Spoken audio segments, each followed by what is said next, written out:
Tri-nation সিরিজের সুবাদে New Zealand পাকিস্তানে আছে প্রায় এক মাসের মতো।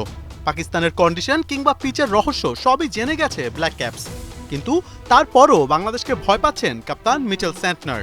প্রেস কনফারেন্সে তিনি জানিয়েছেন সাকিব আল হাসান না থাকায় নাকি সুবিধাই হয়েছে নিউজিল্যান্ডের জন্য।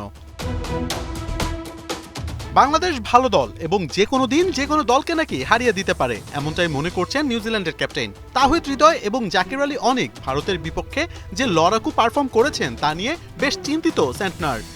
ভারতের বিপক্ষে দারুণ ইনিংস খেলেছে হৃদয়, জাকির আলীও বেশ ভালো খেলেছে, কাজেই দলটাকে আমরা হালকাভাবে নিচ্ছি না। এরকম বড় আসরে তারা যে কোনো দলকে হারিয়ে অগঠন ঘটিয়ে দিতে পারে, আশা করি সেটা আমরা হব না। টাইগারদের পেস বোলিং নিয়েও কথা বলেছেন স্যান্টনার।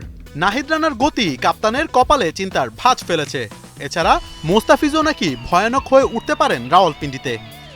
এখন তাদের বেশ কয়েকজন ভালো দ্রুতগতির বোলার আছে, আমরা জানি ফিচ কতটা ভালো করতে পারে।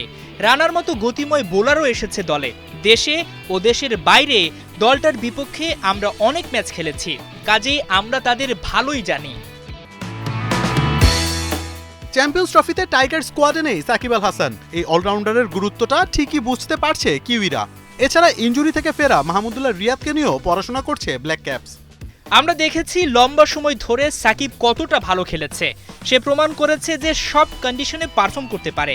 মাহমুদুল্লাহ কয়েকটা ভালো ওভার করে দিতে পারে। আমি তো বলবো তাদের ভারসাম্যটা খুবই ভালো।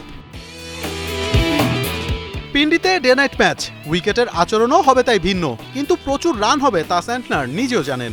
তিনি মানেন এমন উইকেটে জাকেররা দ্রুতগতিতে রান তুলে এলোমেলো করে দিতে পারেন তাদের সমস্ত প্ল্যান। মোহাম্মদ আদনান, ৭১।